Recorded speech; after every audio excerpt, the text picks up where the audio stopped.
I'm excited. I'm excited about this this menu presentation. We've had a lot of conversation with finance managers recently. I think what you were talking about, Gerry, before about the likeness is a great argument for Goya and making that initial introduction. So we definitely want to hit that home today. I will. I will when we go to the elements of a great presentation. I mean, F&I, there's a lot of minutia that goes with F&I. There's a lot of things, integral parts of F&I, but what we focus primarily on is the presentation. You know, getting the customer, more customers to say, yes, I'll take it. And more customers take more options, more products. Multiple product sales. Exactly. I can't remember the last time I said rates of bonus. When was the last time? It's been a while since I said that, rates of bonus. It is. It is. Hey, John, how are you? Hi, good morning. Hi, John. Hi, how are you? I'm well. Excellent. Looking forward to today's training. Tell you. Oh, what a cute dog, Thomas. Yeah, this is the one that was causing all the noise in the previous presentation. No, that's fine. Yeah, just wanted to be heard and seen. I can relate. Yeah. Is that a Labradoodle? No, a Woodle. A Woodle. Yeah. Is that a Weimaraner and Doodle mix? No, a Wheaton Terrier Poodle. Oh. You ever golf? Do you ever play golf? Wolf? No. It's an Ohio thing. You score a point. You're the wolf. Everybody, you take a shot, and then the person the next three people have to call out whether they want to follow the wolf. So in other words, you combine the two scores, and then the wolf moves to the to the next rotation. So, like, I was the fox the whole time, the sly fox. Yeah. I'm glad we recorded that so I can refer back to this. Thomas, thank you for joining. Guys, it's 11 o'clock. Gerry, you want to get started? Sure, why not? Here we go. Let's do it. All right, so what we're going to talk about today is the curtain opens. Man, that was slow. Mastering the menu presentation. All right, so take your presentation to the next level. It doesn't matter what level you're at right now. You might be at 1.5 products per deal. You might be at 2 products per deal. And you might, PVR, depending on the franchise you're in, the vehicles you're selling could range anywhere from, a good PVR of $1,000 up to $2,500. That doesn't matter. What matters is moving it to the next level, going from where you're at to the next level. And there's always a next level. There's never, the top. And you always want to be on the top of the totem pole. You don't want to be average within your group. You don't want to be average within this group. So you want to always be moving.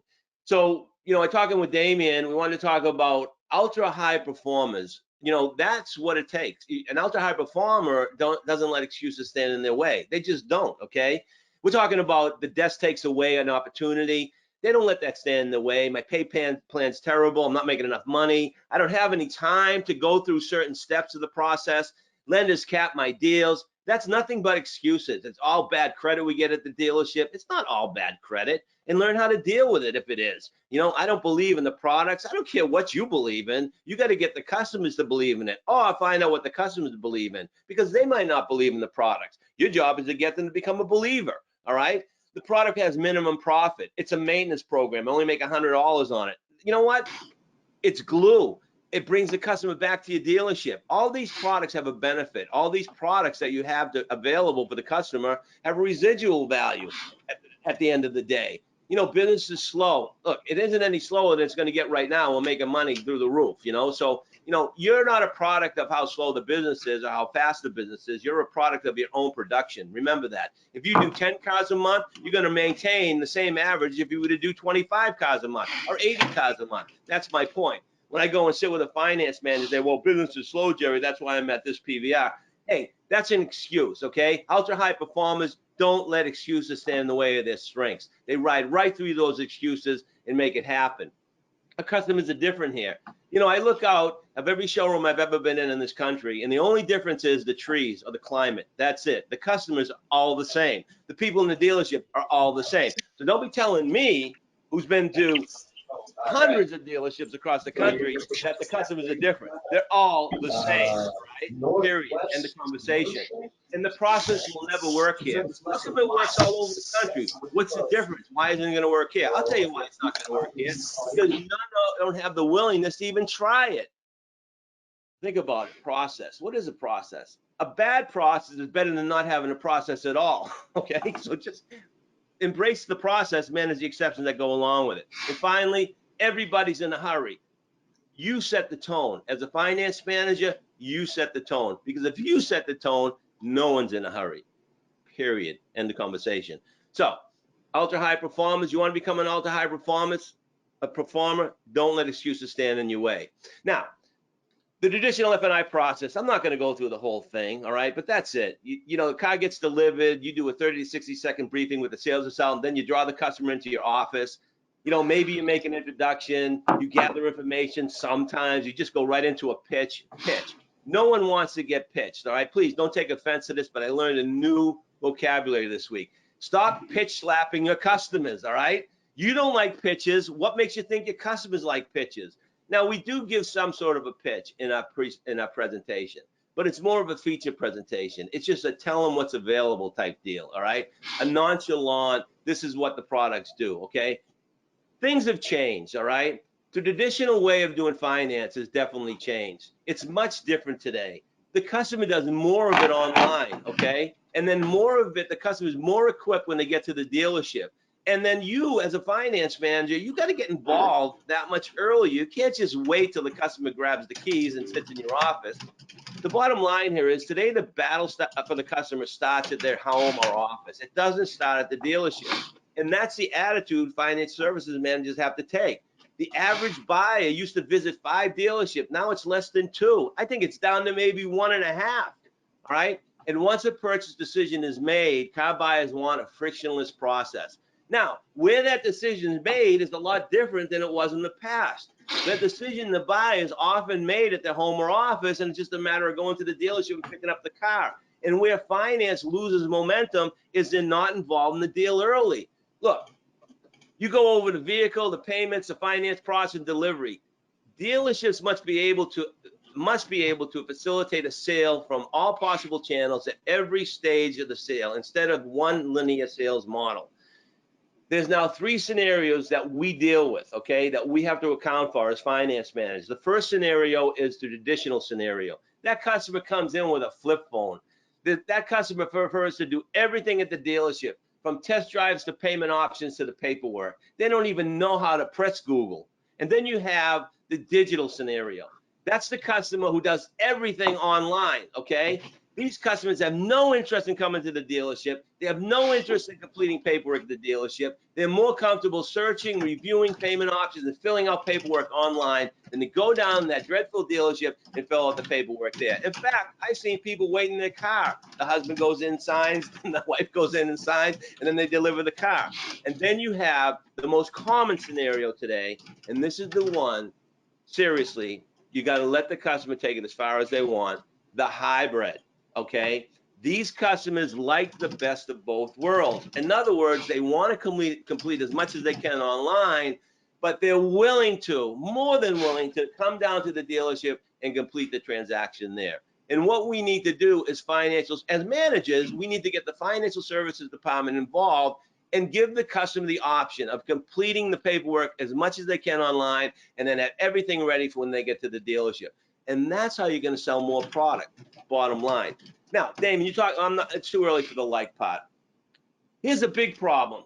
I believe, okay, in all the travels I've gone to and all the finance managers, including sales managers that I've encountered, there's 2 groups of salespeople, of finance managers or sales managers. The first group tells machines what to do. In other words, they embrace the latest technology. The second group is told what to do by the machines. Think about that. Which group are you in? Because if you're in the group that the machines tell you what to do, you're going to get lost in the shuffle because you have to control everything. You have to embrace the latest technology and go with it and roll with it. An effective online sales process has to focus on the customer experience. It must be designed to provide the customer the choices and opportunity to save time throughout the entire transaction. And it must be fully transparent, no smoke and mirrors. Disclose all the information a customer needs to make an intelligent buying decision with no surprises and no hidden agendas. Rule of thumb, should typically, okay, an F&I manager got involved at the decision stage. You got to grab and hold the prospect or customer's attention. There's 3 stages of buying that a customer goes through. They're aware that they want a car. Then they go through this consideration stage. Now that they know or are aware they want a car, they have to decide what car they want, who and what and where they're going to do business. And then they get closer and closer to the decision stage. You as a finance manager, sales manager, you have to be part of that consideration stage, because the more you're involved in that consideration stage, you just leave it up to the sales consultant, you're going to lose a lot of momentum and a lot of leverage. So you got to get involved then and drive that customer closer and closer to the decision stage. Once you get their attention, you won't be disqualified. Here's the bottom line. You have to go as a finance manager into every presentation with the right mindset. Reset your mind before you go out and meet that customer.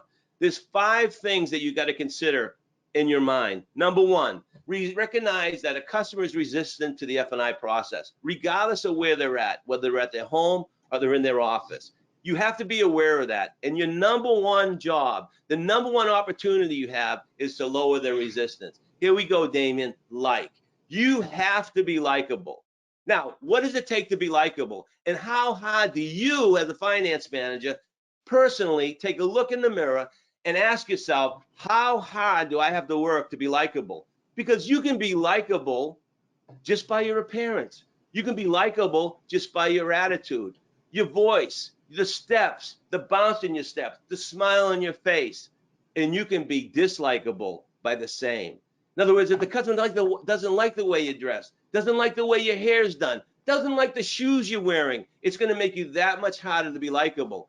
If you go into pitch mode immediately, customer's not going to like that. So you're working to become likable. The less you have to work at being likable, the better off you are. Because let's face it, you have to be likable in order to lower resistance. But you can't be too likable, because if you're too likable, you're at a disadvantage, because now the customer has no stake in the game to say no. Understand.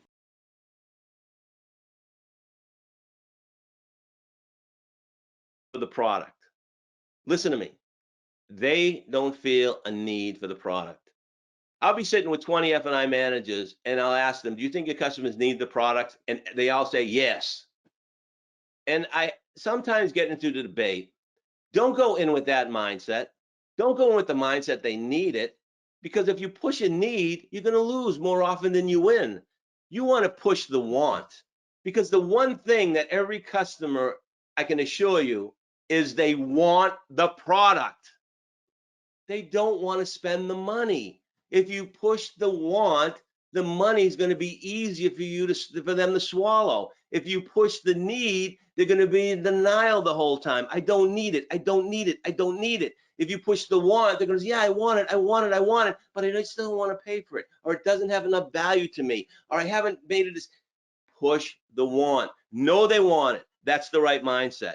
Next thing is realize that some of these products may not be 100% fit for every situation. So if you're the type of F&I manager, beat your chest because you're at 65% service contract, 80% service contracts, 100% service contract, but sell very little of everything else, you're missing big opportunities. You're really good at selling service contracts, but if you just slowed it down a little bit, you'd still sell the same amount of service contracts, but if you allowed the customer to make a choice rather than you make the choice for them, you'll definitely sell more products, and that's taking you to the next level. That's what this is all about. So accept the fact that your customers may favor one product over the other. That's the right mindset. Not, I'm going to sell you. I got an offer you can't refuse. That's not the right attitude. Here's the deal.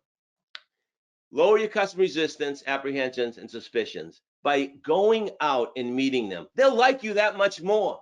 If you take that one step, Goya, get off your ass and go out and meet the customer in the showroom floor, or call them at their home rather than wait for them to come to see you or drag them to your office, you're automatically going to be likable.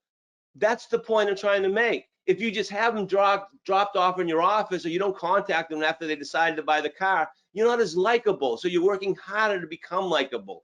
Make it easy for the customer to like you, because once they like you, trust is a byproduct of like. And trust and credibility is the main component for selling options or products in the finance office. Create a desire for the product or service. Create the want. Mr. and Mrs. Jones, I realize that you may not feel a need for the product, but I'm certain you'd want the product. I mean, after all, you had mentioned to me earlier, you're going to keep the car for a period of time, 5 or 6 years. You're going to put 18, 20,000 miles on it a year. At some point, you're going to be out of the factory warranty. You'd certainly want the coverage after that, wouldn't you? So you do want the product. It's just a matter of spending the extra $28 a month for it, right? Yeah, or the $2,800 for it, right? Yeah. There may be another way of looking at it. Do you mind if I share something with you? And then you go into sell mode. Create a desire for the product.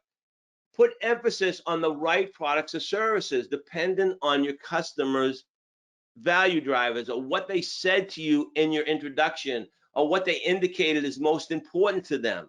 Don't just throw something at them. You know, look, I drive a city a lot. That's what I do. I drive in the city a lot. New York City, potholes everywhere, especially in the next couple months. It's going to be pothole season. The minute the plows go out, they're ripping up the friggin' road. It's pothole season. They're growing everywhere. Mr. and Mrs. Jones, I think the tire and wheel program is important, especially today. I mean, if you looked at the conditions of our roads, you have to have a legitimate and good reason why you're telling the customer to enroll or subscribe. Modern words, enroll or subscribe. Update your software, okay? Not buy or purchase, enroll in that product, okay? Let your customer make a choice. We're going to talk about the menu presentation, how at the end of the menu presentation, you should allow your customer to make the initial choice. If they can't make a choice, then make a choice for them based on the information they share with you during your initial introduction with them. Now, there's 4 steps to the F&I process from the tell to sell. In other words, I'm not talking about all the other stuff you got to do in F&I, getting the deal bought, getting the right rates, getting the structure and all that stuff. I'm talking about once a customer is close to making a decision of buying the car, you got to get to them fast and furious. We call that the introduction. And what you're trying to do is you're trying to put the customer at ease, little redundancy here, make them feel important. Congratulations on the purchase of the new car. That's a great choice. You want to make sure the information that you put into the computer, that's in the computer already, is accurate, so you're not making mistakes. You want to familiarize yourself with the customer's driving habits or criteria. You want to set expectations. That's how you relieve tensions. And you want to solidify the transaction and find out what their motives are, and then play off those motives. So what you're doing is it's mental prep. You're preparing yourself. You're setting up the deal. You're getting comfortable with the paperwork. You're getting a chance to collect your thoughts while you're loading the deal. Some of you may be doing it in front of the customer. By the way, I don't talk about a traditional interview or introduction on the showroom floor. Personally, I prefer to do it in the office. Sit the customer down in my office, congratulate them on their car, and then just say, I want to review the figures with you, want to go over the paperwork with you, make sure I have everything right before I begin to print the paperwork. And while I'm printing the paperwork, by the way, I'm going to have you go to our service department, set up your first oil change.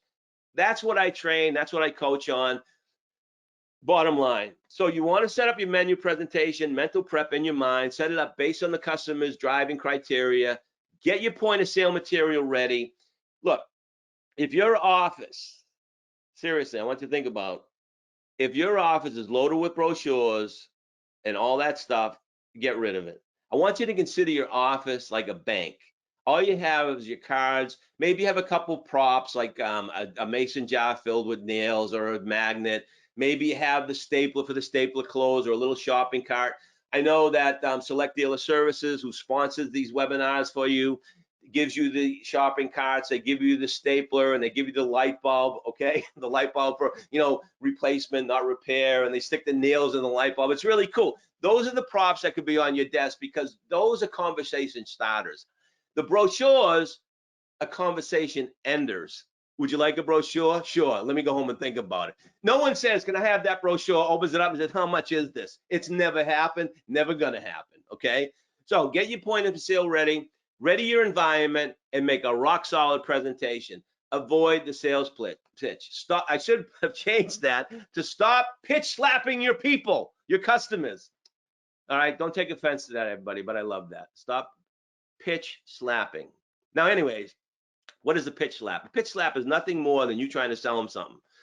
Your initial presentation, which I'll explain to you in a couple slides, is a very nonchalant, this is what it does. It's not until you go to sell mode that you go into deeper verbiage, more selling verbiage.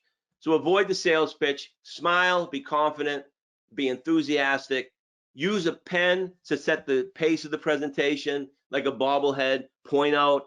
Remember, people aren't reading the menu. For those of you using a menu, if you're doing illustrations and everything, you have the customer's attention. We've often said it's true. 65% of the customers sitting in front of you are what they call visionary. They see better than they hear.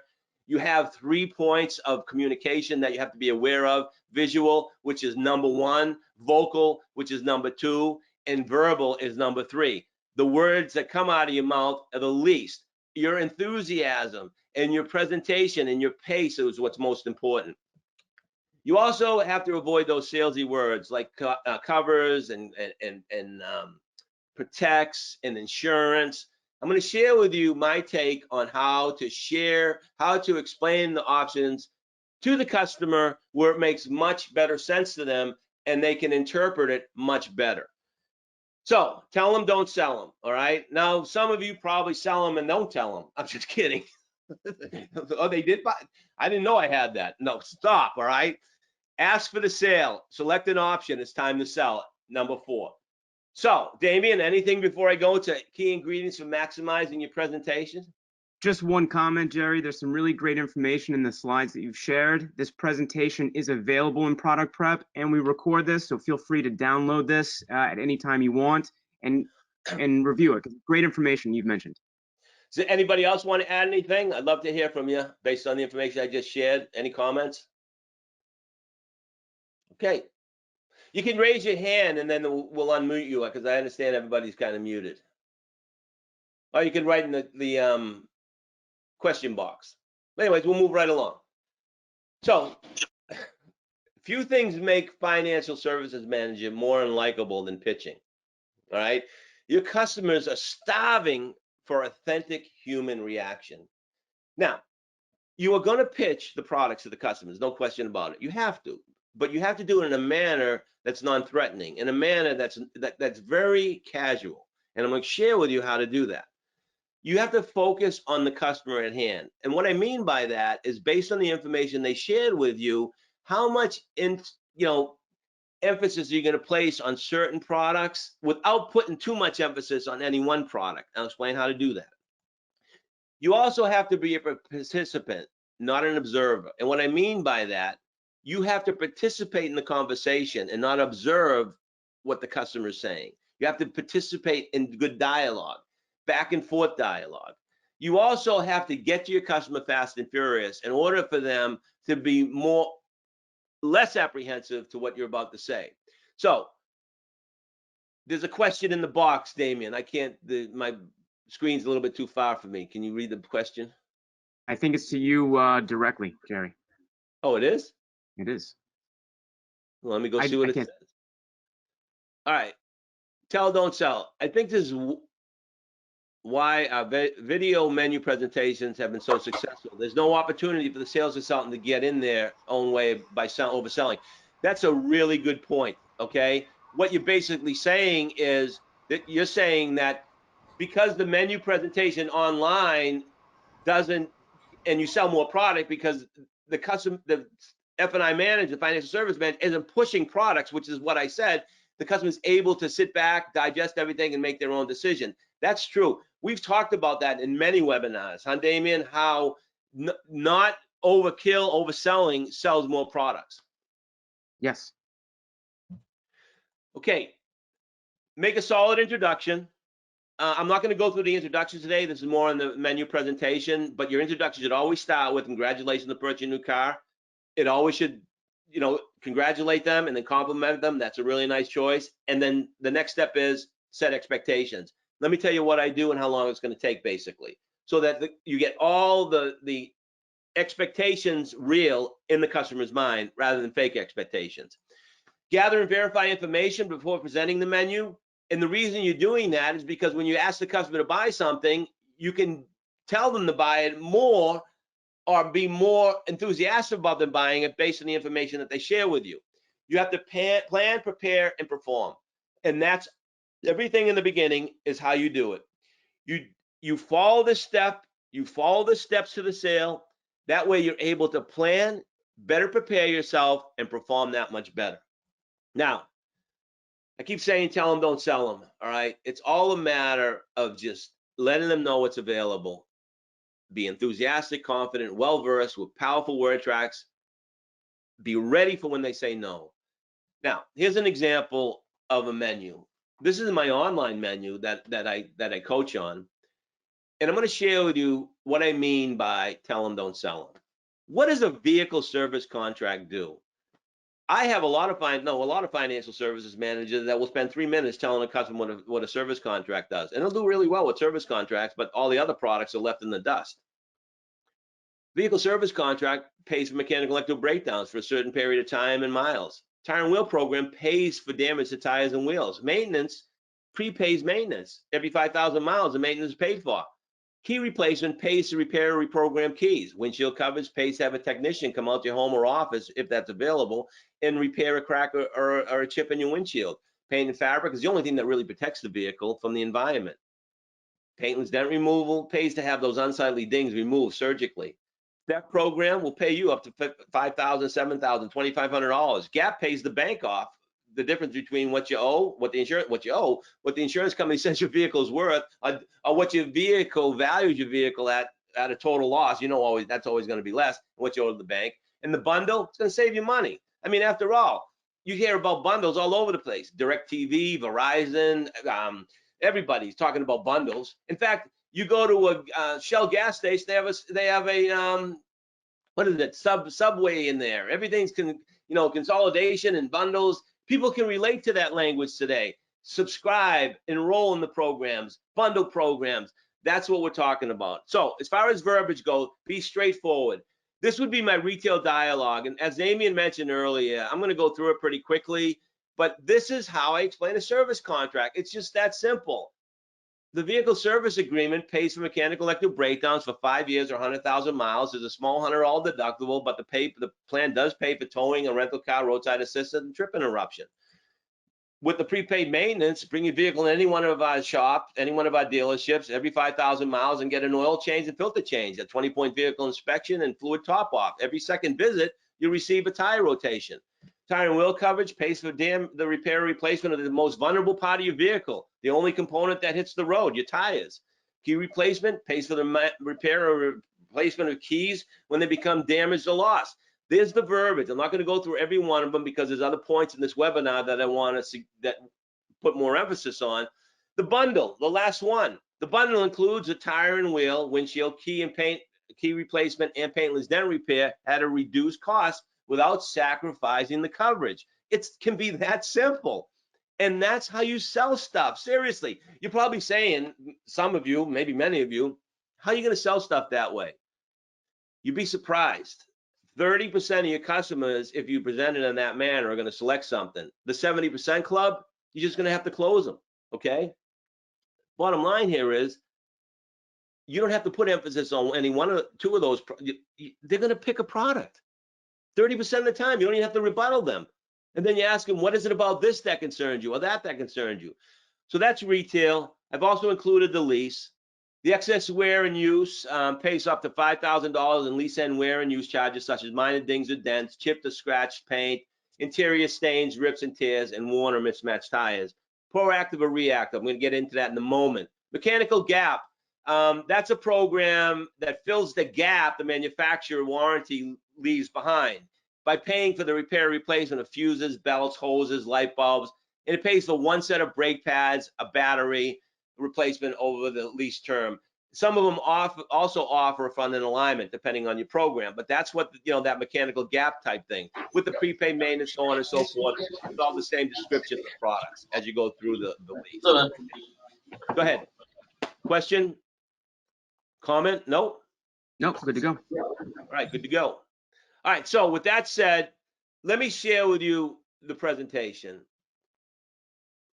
When I first got into this business, it was step sell. I'd grab a piece of paper and just write some things down. And all we offered was Rusty Jones, service contract, credit, life, and disability. And then Tire Wheel came into the picture. Gap came into the picture. And then all these other products started to come into the picture. Rusty Jones went away, went back up to Vermont, and they brought in, diamond finish, ceramic coatings, and Xylon and permaplate and all this other stuff. But I moved from that to flip charts. I worked for David Lewis for several years and started flipping. It was a step sell, but more explanation of the product. And then I went into AutoNation and learned the menu presentation. And it was 4-column. And it was a drop-down menu. And the philosophy behind it was they're always going to go to the lowest payment. And then as time went on, it was like build more value. And then you got to get it through it quicker and so on and so forth. Well, it's 2021 right now. And here's my version. Of all I've been through, the only column that matters is the first one. That's it. I just want to get the products out there, okay? The vehicle service contract. Mr. and Mrs. Jones, congratulations on the purchase of a new car. I want to congratulate one more time again. That's the newest car this year. In fact, as soon as my lease is up, I'm going to lease one of those. I just wanted to tell you, before I put the final paperwork, I want you to know you can certainly take delivery of the vehicle, the figures you agreed to on the showroom floor, but there's a number of options to enhance your ownership experience. And, part of my job is to review those options with you. May I? Sure, go right ahead, Gerry. All right, well, you see this worry-free option? I call it the worry-free. It says gold, all right? It says preferred, but I like to call it the worry-free option. And the reason I call it the worry-free option, because it has every option available to you, and you're going to be driving worry-free. The vehicle service contract is going to pay for all mechanical electrical breakdowns over a period of 5 years or 75,000 miles. There's a small $100 deductible, but you do get a rental car towing and roadside assistance while your vehicle's in the shop. The tire and wheel program will pay for damage to your tires and wheels when damaged by a road hazard. Now, a road hazard is any debris or a pothole in the road that shouldn't be there. And if the tire were to hit it, they're going to pay to repair or replace the tire. In fact, if the rim is unable to seal air anymore, they will replace the rim as well over the next 5 years. The prepaid maintenance, it's set up for 5,000 miles. Every 5,000 miles, bring it to any one of our dealerships in the area. They'll do an oil filter change, top off the fluids. They'll do a 20-point vehicle inspection, and every second oil change, they will rotate the tires over the next 5 years. Key replacement will, in fact, repair, reprogram, replace the keys when they become inoperative. If you lose a set, these are little mini computers. They'll pay to have them repaired or reprogrammed or even replaced, and any other keys that are on the ring over the next 5 years. The paint and fabric coverage does protect the vehicle against the elements. Acid rain, bird droppings on the exterior, protects the paint against industrial fallout, protects the interior against any water, oil-based stain. It will also repair minor rips, tears, or burns, along with the paintless dent removal, which will take those unsightly minor dings and dents in the side panels of your vehicle that were put in by disrespectful people. Someone will come out to your home or office and remove them without having to worry about or damaging the paint surface over the next 5 years. The theft program, when the vehicle is stolen, not recovered, or deemed a total loss of theft, will send you a check in the mail for up to $5,000. The guaranteed asset protection pays the difference between what your insurance settlement is at the time of a loss, total loss, and what you owe to the bank. That's the worry-free option. These would be your payment options. Do you have any questions about the worry-free option before I move to the second column, if you're using 2 columns, the practical option? Now, what you're trying to do at the first worry-free option, a lot of customers may say, no question, or I do have a question, then just stick with the first column, shorten your presentation. If they don't, then go right into the practical option. The practical option has pretty much the same features as the worry-free option, although it doesn't have the theft or guaranteed asset protection, but it's going to save you a lot more money with the other products, because that bundle product includes the tire and wheel and the key replacement and the paintless dent removal at a reduced cost. These would be your payment options. Now, I'm done. I prefer to have 2 columns, okay? Now, if you use Darwin, which is very popular, you'll notice that it's reversed. The the smaller column is on the right side, and the big columns, I mean the left side, and the longer columns, I would still show all the options first, and then go into the DNA. Driver's need analysis says these are the best products. I call this the practical option because I found in my time in the business, this is what's most likely to occur over the course of 5 years or 3 years or 7 years of ownership. Now, if you do go into 3 columns, go with a core option. And if you're doing 4, go with a core plus.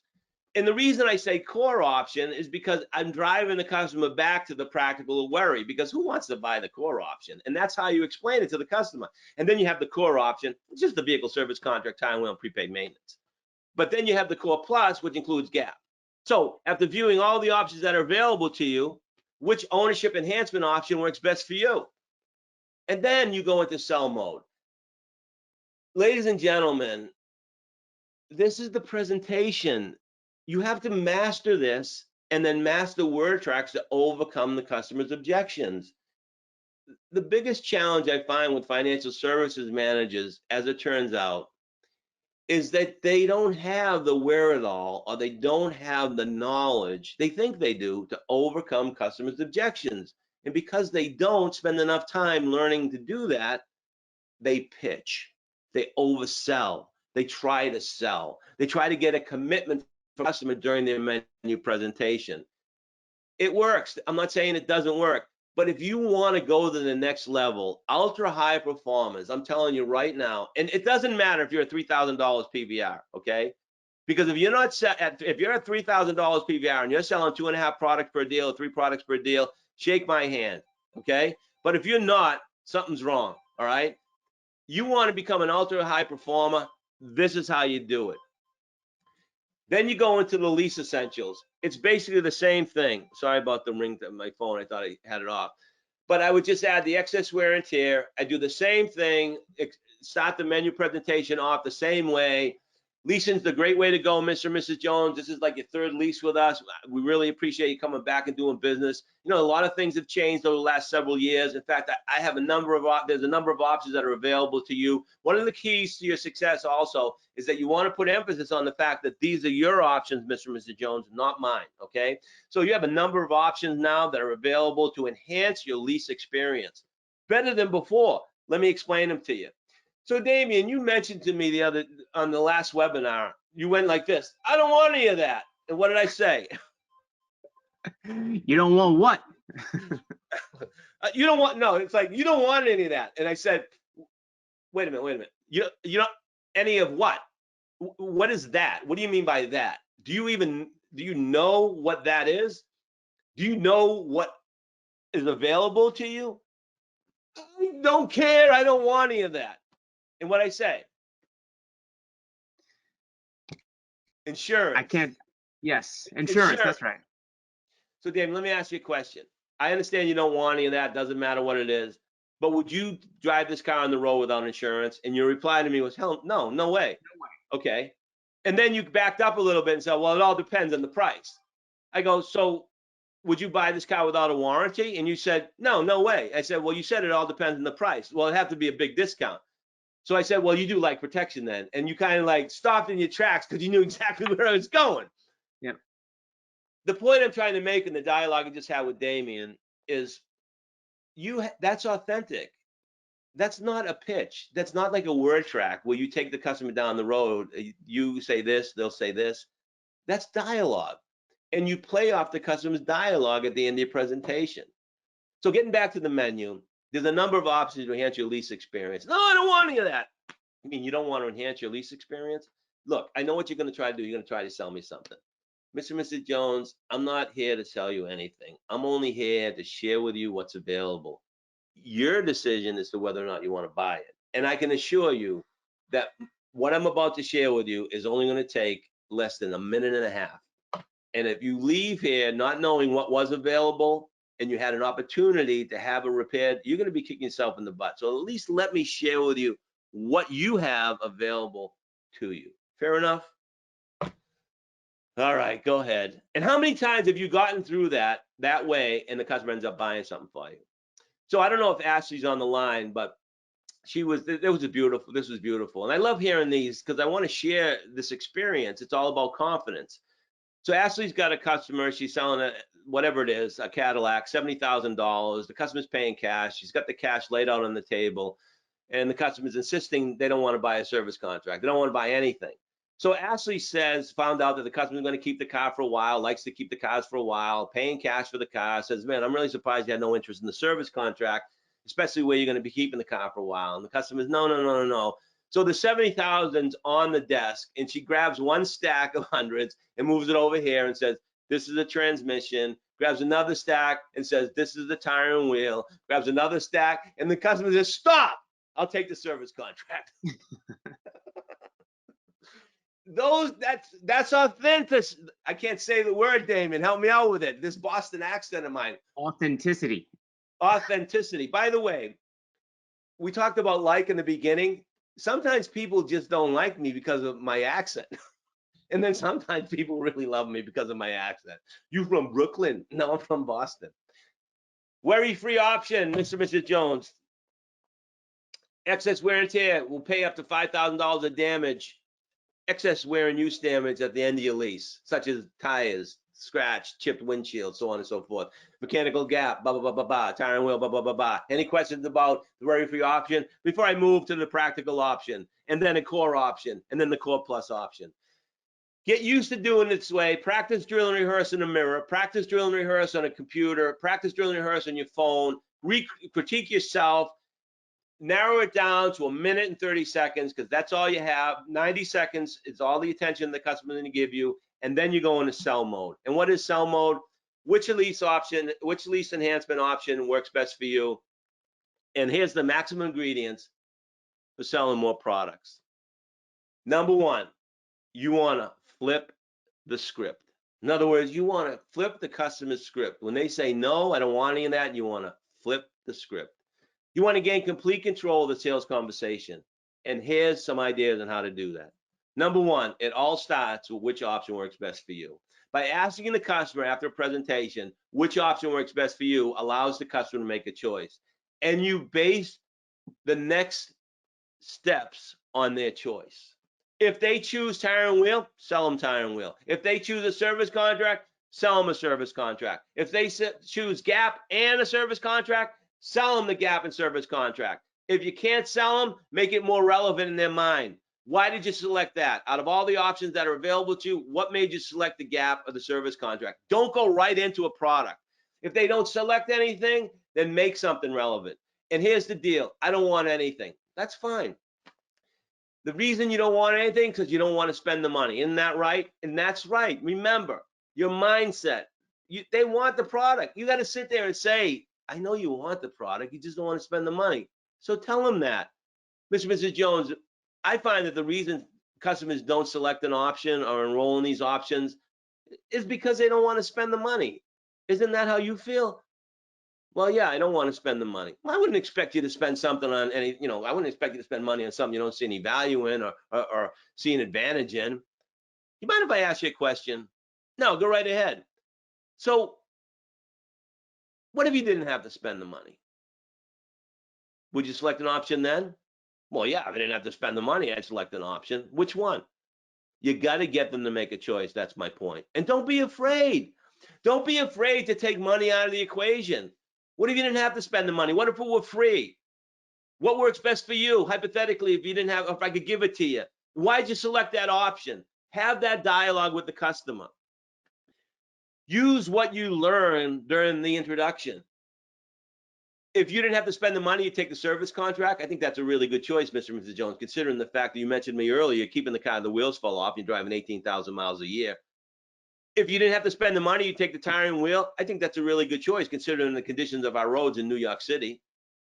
I take the key replacement. That's a really good choice. Have you ever lost your keys? Yeah, I lose them all the time. That's a good choice. Reinforce their choice. Get the customer involved in the conversation by asking questions. And I'm going to share with you some of the questions that you should ask to get your customer more involved. Transition statements. My favorite transition statement, or the transition statement I use the most, is what, Damien? And there might be another way of looking at it. Do you mind if I share something with you? Oh my God, you nailed it, baby. Love it. That's it. Mr. and Mrs. Jones, there might be another way of looking at it. Do you mind if I share something with you? They just gave you permission to move along. Be direct and precise in your approach. Use visuals, illustrations, articles, videos to get your point across. I'm going to share with you some examples. Create mental pictures by telling real event stories. So I had this real event story. It was very simple. When a customer would say no, I look at them and say, you know, that's fine, Mr. and Mrs. Jones. You know, I've been doing this. I've been in this business for the last 15 years, and I've been doing this job for the last 8.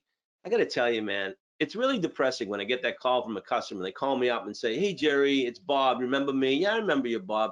You know, I'm at the tire store, and I got to replace my rim and tire. It's going to cost me $800. I remember you went over that tire and wheel program with me. Did I purchase that when I bought the car? And it's really refreshing when I look in the computer and I say, yes, you did, Bob. He's so happy. He said, gee, Gerry, thanks. Could you just send the information over to the tire company?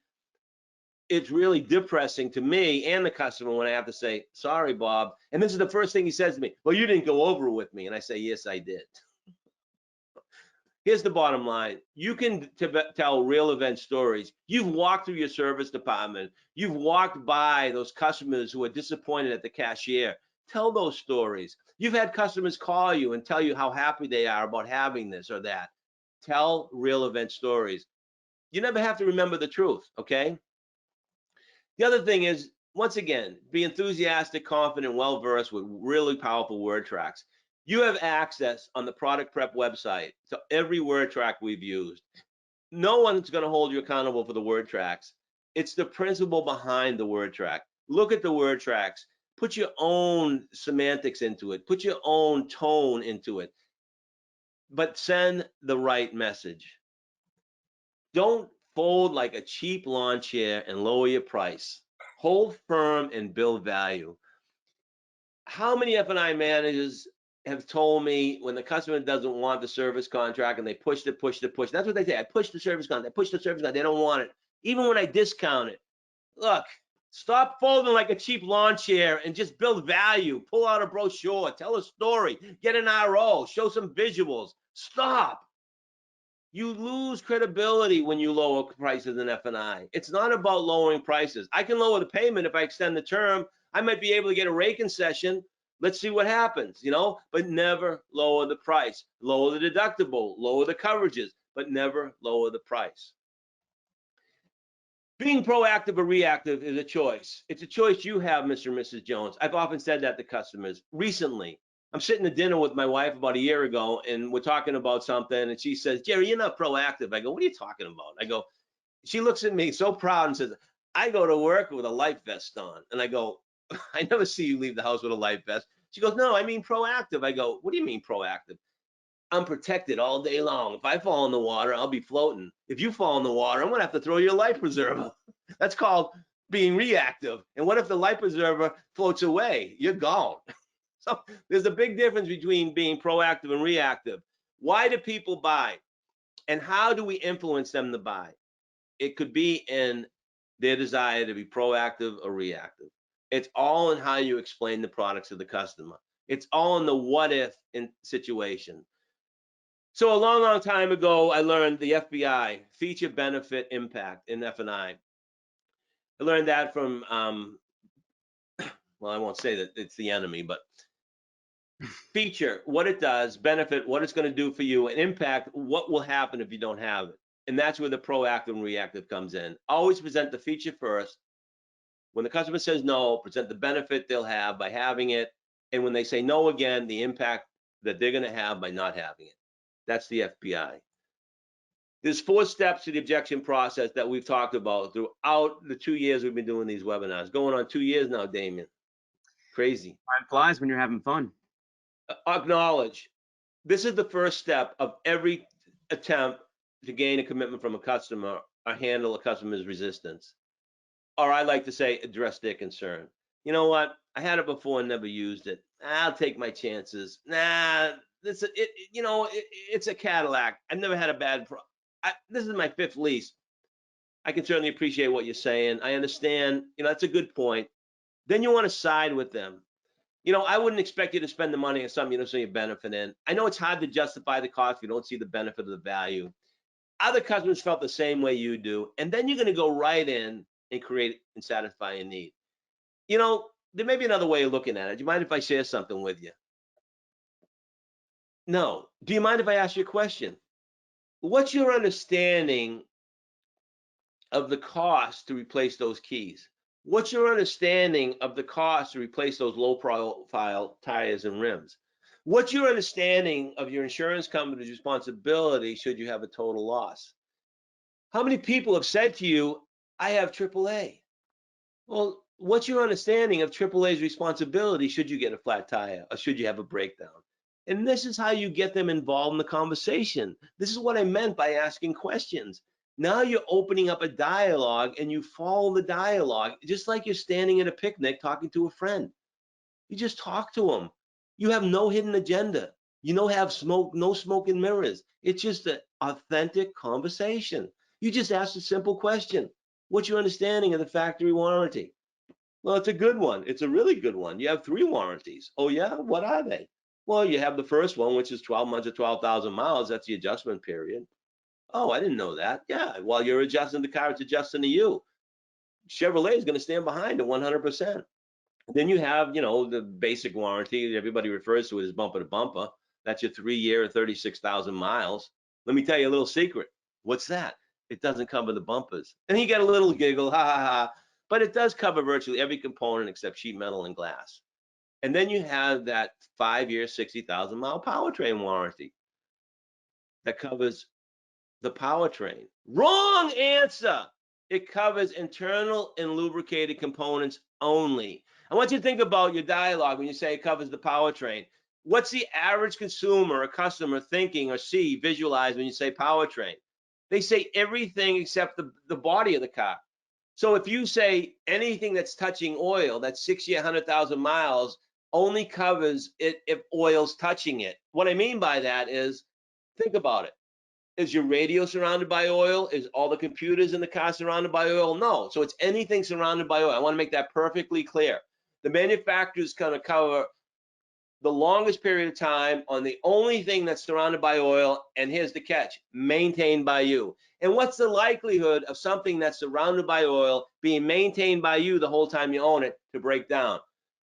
No, it's highly unlikely. But what's the likelihood of something for the first 3 years of 36,000 miles through wear and tear, a computer component, something the manufacturer didn't even make to break down? Oh yeah. So can you see where there's holes in your factory warranty? Yeah. Don't you want to fill those holes? Well, I mean, it is still $28. $28 may seem like a lot on the surface, but there may be another way of looking at it. You mind if I share something with you?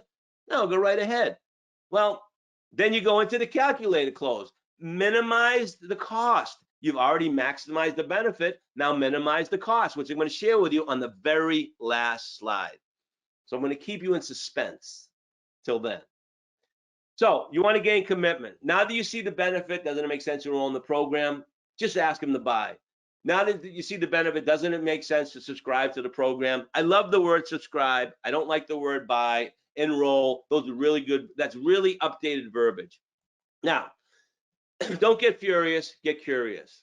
If you have credibility with the customer, if you gain some sort of rapport and didn't lose it during your presentation or during your process, you can say to the customer, after they give you one of those hesitations, I like to call hesitations, they're not objections, they're nothing more than hesitation. You're hesitating because you don't see the true value of these products. So let me ask you a question. I'm really curious.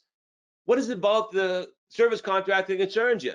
You know, I'm surprised you had no interest in the vehicle service contract. What is it about that concerns you? Do you mind if I ask you a question? What is it about this vehicle service contract that concerns you?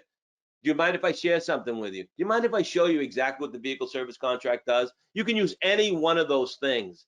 I'm curious, what's your understanding of your responsibility at lease end? As you know, you have a responsibility at lease end. Do you know what that responsibility is? As you know, the manufacturer is only going to cover you for a certain period of time, and you certainly want that coverage for as long as you own the vehicle. Here's one. You can make it real simple. You want to automatically sell a service contract before you even go into a menu presentation? You look at the customer and say, I've got all the paperwork right here. Seems to me you're going to be financing the vehicle for 5 years. I have one quick question for you. Did you want coverage is on the vehicle for half the time you're paying for the car or the whole time you're paying for the car? It's an automatic. Customer's going to say the whole time. Great, let me show you how you can do that. And you go right into your presentation. These are little things that we share with you over a course of time, little nuggets that you can insert into your presentation, into your F&I process, and sell more product and leverage up and become one of the ultra high performers. So, as you know, do you mind if I ask you a question? And do you mind if I share? These are all great transition statements that put you in a much better place in the customer's mind and get the customer to reset or rethink or turn the script, so to speak. Any comments or questions before we move on to the final slides? Nope. All right. Getting your customer to admit they want the product is the game changer. I'm a believer that if you get the customer to say, I want the product, you're 75% closed. I mean, they're 75% closed. It's all in a matter of getting them to say, you know what? I do want it. I just don't want to spend the money. Because once you get them there, and here's the thing, it's important to remember this point. You've got to get the customer to show somewhat of a want. Yeah, I do want them. I don't want to spend the money. Now you go into the close. If you don't have that, if you didn't put that in the customer's mind, you're not going to be as effective when you go to ask for the money. Because it's all about, at the end of your presentation, which option works best for you? None. Okay. It's because you don't want to spend the money, right? So you do want the product, you just can't see yourself spending the money. Well, I guess you could say that. You got it, all right? You did it. You got them where you want them. You're 75% there, okay? All you got to do is close the 25%. Just close that gap. And sometimes you got to try taking them back. So, Mr. and Mrs. Jones, I understand you don't want to spend extra money, but let me ask you a question, if you don't mind. No, go right ahead. Looking back at all the vehicles you've owned in the past, have you ever experienced an issue with any one of them, minor or major? Well, of course I have. Can you tell me about it? Again, you got to draw that conversation on. You got to bury, kind of like drag the customer through the mud and then pick them up and say, I got the preserver for you. Yeah, I have. Well, can you tell me about it? You want to play it out, somebody? I'll play it out with you, Damon. You want to go there? John, Sure, you want to let's go? do it. John, you get in there, John. Come on. Yeah. Over the last 3 years, I haven't had any problems with any of my leases. Oh, okay. For the last 3 years. What about prior to that, John? I did have a car that was about 5 years old that I ended up having to put a transmission in it. Oh, how many miles were on the car when you had to put the transmission in it? 91,000. Oh, so you probably expected something to happen at 91,000, right? Right. All right. So it really didn't affect you that much, did it? Not really. I ended up trading the car in. Well, you think that was costly? You trading the car in with a blown transmission? Definitely. I probably lost $4,000 to $5,000 on its value. So if you had a service contract at that point, well, you're leasing the car now, so it's a little different. But if you had a service contract at that point, you could have fixed the car and got more money for it, right? Yeah, there was no question. I think that's what drove me to start leasing, because I was under the assumption that I wouldn't have any additional costs during that 3-year period. So you like the fact that you don't have to worry about warranties on the vehicle? I do. So what about other issues? Have you ever had a flat tire in a car that you've owned? Definitely. Had one just last week. Okay, so how about dings or dents? You ever have dings and dents in the car? I'm pretty careful where I park, but nevertheless, no matter where you park as far away from the store as possible, there'll always be someone right next to you. So I have experienced a dent, over the last couple of years. Okay, so as you know, the lease company is going to bear the burden of normal wear and tear, right? Right. But you're going to bear the burden of excess wear and tear. In other words, if there's a ding or dent in the vehicle, or you have to replace a tire, you're going to have to pay for that tire, a rim, So wouldn't you want at least that coverage, or wouldn't, reconsider that coverage, knowing that, you have no control over someone who's going to be parking to you and you have no control over the road conditions? Yeah, I mean, if you could make sense of it monetarily, I think I would like to have, encompassing coverage where I don't have any, variables and non-essential deals that I got to pay for. All right, well, here's the thing. I think the bundle program, which includes the tire and wheel and the painless dent removal, along with windshield coverage and the key replacement, might be of value to you. Where it's a bundle, it's a lot less expensive. It's going to cost you an additional $18 a month, $28 a month. Could you do 17? Keep my payment even? I wish I could discount this stuff. The only thing I could do is take some of just go with the tire and wheel for 17. I I'm like just the, saying, I like all $28, the you have all covered this stuff. coverage. Yeah, I think that makes sense. All right, good. Thank you. You gotta throw the lease in there, man. Come on.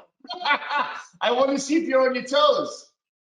It's hard enough all the thinking I'm doing now, and you got me thinking that. Man. All right, Listen, nice you did a job, great Johnny. job. Just shows rehearsal, practice, and stay on top of it. It's amazing what you can overcome. The thing is, that was no script. It was dialogue.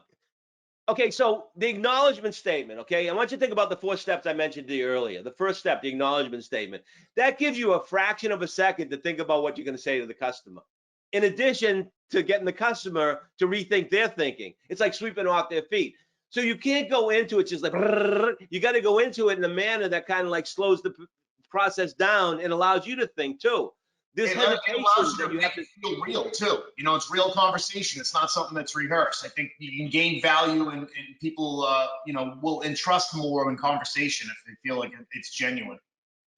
John, I couldn't have said it any better, because now what you're doing is you're driving that trust, the pillars of trust, even stronger. You're building more value in yourself. You're building more value in the product, and the customers come into the decision basically on their own because you're asking the questions. Good stuff. Totally agree.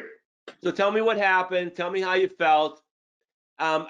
I didn't ask it directly. I kind of asked around it, so you had probably expected that. Most people would say, no, I didn't expect that. He says, yeah, I did.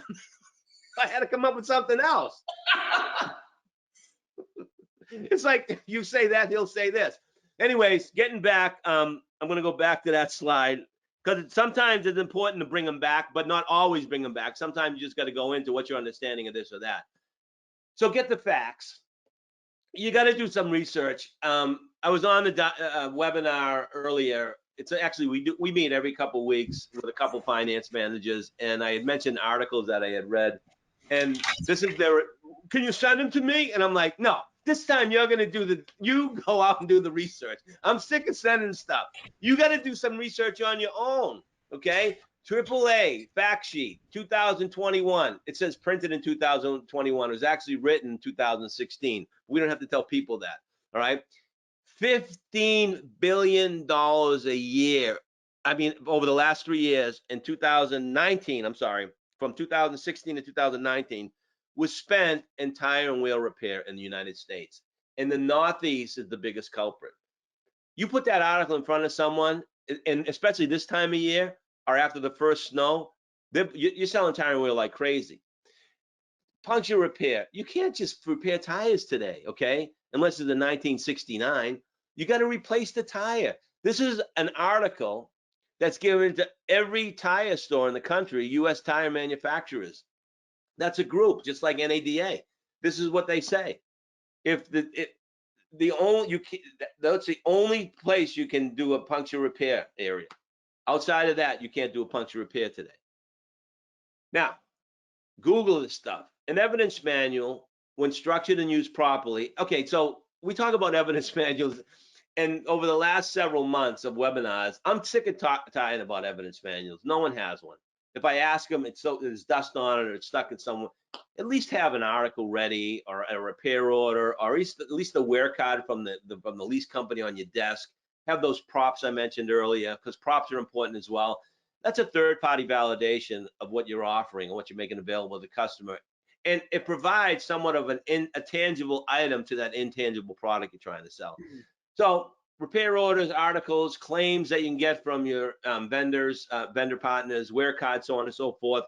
This is all going to help substantiate your claims. This is the lease, excess wear and tear. Leasing is gaining more popularity because of what we're asking for vehicles today, and because of the availability of vehicles. Your customer has 4 primary responsibilities when they lease a car. They need to make the payments, insure the vehicle, maintain the vehicle, and return it in satisfactory condition. That's a no-brainer, okay? They also have 3 liabilities when they lease a car. They have a liability for physical and damage, excess wear, and normal wear. Okay, they don't have a liability for all of that because they hire an insurance company. They're liable for that. The excess wear, you're liable for, Mr. and Mrs. Jones. The normal wear, the leasee's liable. So you're stuck in the middle. You see, there's no law, there's nothing on the books that says what excess wear and tear is. Nowhere on the contract does it say what they consider excess wear and tear. And by the way, I haven't seen a contract yet, correct me if I'm wrong, where it tells the customer how much they'll pay in excess wear and tear charges, okay? Because they leave themselves open for negotiations at the end of the lease. That's just company business. With that said, this pyramid is a great example on how to show a customer what they're liable for and what they're not liable for regarding leasing. So in order for you to get from outside of the middle, you can take the excess wear and tear, which pays for damages at the end. Now, that's being somewhat reactive. And what I mean by that is you've set it up, but what if you have to replace a tire? You're still going to throw money at this lease. And what do we call it? Non-essential spending. It's money you're not going to get back. It's non-reimbursable funds. Once you send it out there, it's gone. So my recommendation is 3 things: mechanical gap, excess wear, and tire and wheel. And the maintenance, 4 things, and be covered perfectly on your lease. This is the type of dialogue that you can have with your customer. And then finally, the calculator close. Prop it up. Cell phones. I don't have a screen protector on my cell phone. I do have a case. I don't have insurance on my cell phone. Because if something were to happen, I just tell Verizon, look, I've been with you for 30 friggin' years. I'm not paying $1,000 for a phone. Just set me up with another contract. That's what I would do. But there's many people out there that have all 3 coverages. They have the screen protector, they have the case protector, and then they have insurance. I've often wondered, Mr. and Mrs. Jones, why you go through the expense of protecting your cell phone, but you won't go to the expense of protecting your car. Can you tell me why that is? I'd just like to know. I find it astonishing that you would spend $30 for a screen protector that's cracked. You spend $60 for a case protector that isn't going to protect the phone. It's only going to protect the case. And then insurance, when you can say to the company, just give me a new contract. I find it astonishing. Here's a repair order. This is the average cost of repairs in our shop. Here's a calculator. I want you to put this in your hand, Mr. and Mrs. Jones. Now that I know you want the product, you don't want to spend the extra money. So, John, here's the deal. $28 may seem like a lot on the surface, but there may be another way of looking at it. Do you mind if I share something with you? Absolutely. All right. So, you seem like the type of person that doesn't budget. You just throw enough money in the bank and make sure that there's money in there to pay your bills, savings account, all that stuff, and live very comfortably. Am I right in assuming that? Yes. Okay, but you look like the type of person that probably goes to lunch every day or just has money to spend in his pocket. Not a lot, but enough to make you happy that day, right? Yeah, never leave without cash, my father always said. So you always have cash in your pocket. So Yes. you have disposable income, and then you have the income that's in your savings in the bank, right? Correct. All right. And the car payment's part of that money that's in the bank. Of course. And you indicated to me that you have a lot of interest in the bundle product. You just don't want to spend the $28, right? Exactly. Can I share something with you? Of course. So your current monthly payment is $383. With the increase with the bundle is $32. I said 28, let's say 32. If you were to break it down a bit, 383 divided by 30, which is the average days in a month, that means you're $13 a day you kept in the bank to pay your car payment. Out of sight, out of mind, right? Right. You're spending that money regardless if you're driving your car. You could have your car parked in a parking garage, parked in your driveway for 2 weeks. You're going to spend that $13 every day. And then you run around town with disposable income. Now look at this. $32 divided by the same thing. It's $1 a day. You mean to tell me $1 a day is going to change your lifestyle in a way, shape, or manner? Definitely not today with inflation. So doesn't it make sense to just spend the extra $1 a day and have the coverage? Sure does. That's it. Thank you as always, Gerry. No problemo. Any comments, questions? If anybody has Right. any questions about their specific pitch or has any questions about some successes or problems that they've encountered, please feel free to ask. It's an open forum.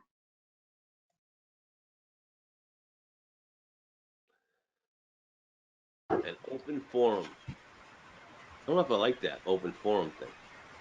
I have a question. Go right ahead. As far as when you did the initial presentation of all the products, is there someplace I can print that out? Where you do just a quick two-sentence description of each one? Yeah, what you can do is you can go to product prep, and this slide will be available to print. We also have on product prep, if you go to, Damien, where is it? It's under the manual. There's the playbook. The F&I playbook has all this in it as well. Correct. There is a manual list. There's a full breakdown of all the products. This presentation also has a brief description of it as well. It's available in a PDF in this section in the webinar on product prep. Okay, great, thanks. You had a question? Yes, go. Hey, Jerry, Jake at Belmarsh, and one of the objections that I personally have always had a hard time with, sometimes easier than others, but it's somebody told me not to. You know, my dad takes care of my car, something like that. How do you like to handle that one? All right. You know, that's a good point. I've often taken advice from other people, but sometimes I found that I have to make the decision on my own. Now, you probably often listen to your dad or you listen to the advice of someone else and it turned out really well, right? But let me ask you a question, Jacob. What if this time around you decided not to enroll? And let's talk a vehicle service contract. You know, vehicles back, years ago were different than the vehicle you're driving now, right? I mean, let's face it. Take a look at the cell phone you owned 5 years ago versus the cell phone you own today, right? Yeah, my dad can barely do Bluetooth. Exactly. Oh, look, so technology has definitely increased over time, right?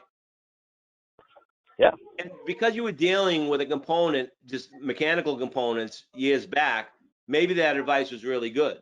But today, because of all the technology in these vehicles, that advice may not hold up as well as it did a couple years ago. Would you agree? That makes sense. So I think now is something, this is one of those decisions that you might have to make on your own. Would you agree with that? On. Yeah, it seems feasible. Does that make sense, Jacob? I think so. The other thing you can say is Dave Ramsey told me not to buy it. Oh, Dave Ramsey. Dave Ramsey lives in a $20 million home, drives a Maserati. Dave Ramsey can afford to say don't buy it. That's throwing it right at you. You have to be a little softer in that. By the way, how are things going in Bill Marsh? It's been a while, guys. Yeah, we're doing great. We've had a really good year. That's awesome. When you see Mike, you tell him I said hi, all right? And tell Scott I said hello. We'll do. Right? He actually just walked by. All right. Well, I hope I answered that question. I have a question regarding what Jake said, Jerry. I mean, isn't that really just a deflection of saying that you don't want to pay for it? We had a whole webinar about getting to the real why, right? So by saying that someone told me not to buy it, isn't that just another way of saying I don't want to pay for it? And should you try to take them down that road of an objection? I think if someone says someone told me not to buy it, I think you should stick with the someone told me not to buy it. And as I'm sitting here thinking, and because this is the webinar, and sometimes you don't have a chance to think on your feet this clearly, but given the chance, I want to share something with you that many years ago, when I was a finance manager, Consumer Reports was big. And we used to get an objection. Consumer Reports told me not to buy it. Dave Ramsey told me not to buy it. Used to get it all the time. And the objection was this, and I learned this with David Lewis when I was with David Lewis. So what you're saying to me is you want to take the advice of Consumer Reports, and that's fine. But let me ask you a question. Let's assume that you do decide to take Consumer Reports advice, and 2 years down the road, you're faced with having to replace a transmission, you have a $4,000 repair bill. Are you going to take that $4,000 and send it to Consumer Repair and say, I took your advice 2 years ago, and now I'm faced with $4,000. Could you please pay the bill? What do you think they're going to do? They're not going to laugh, but they're going to, we told you not to buy it because the chance of it breaking down is slim to none. You just happen to be one of those people that was stuck in the middle. Do you want to be that person this time around? So you take that objection and sometimes you gotta make these decisions on your own. So the person who told you, and this is tough because you don't want to embarrass the dad, and certainly let me go one step further. If the person making the recommendation sitting next to the person who says, no, they told me not to buy it, then I direct all my questions to the person who said, don't buy it. What's your understanding of the factory warranty? Okay, not why don't you want them to buy it? Are you going to pay for it if it breaks down? Because someone will be smart ass and say, yeah, I will. So the point is, you want to make it very clear, and we talk about open and dialogue. Clarity is important. You want to open up a dialogue, intelligent and logical. You're going to win it all the time? No, but you win it a lot of times if you have somewhere to go with it. You just simply lead the way. That would be my point, Jacob. Lead the way in the conversation, and then go. It's like you're talking to a friend of yours. You believe that, the advice you're getting is bad advice, but you can't say that. You could say that to a really good friend. That's bad advice. I'm telling you to get it because I'm in the car business. Use that to your advantage. That's great advice from someone who's not in the car business. But I'm in the car business, and let me show you. Here's some repair orders, and then you bring out the evidence man and stuff like that. So it's all that kind of thing. It's all about developing some type of dialogue and just lead the way, flip the script, and then go with the flow. Any other questions? All right. Gerry, this was a magical menu presentation webinar. I appreciate that, Damien. So we got one more before Christmas, right?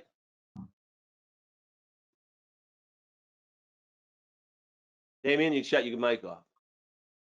We do, in 2 weeks on the 16th. Okay, so we got that one on the 16th, so we're good to go. Beautiful.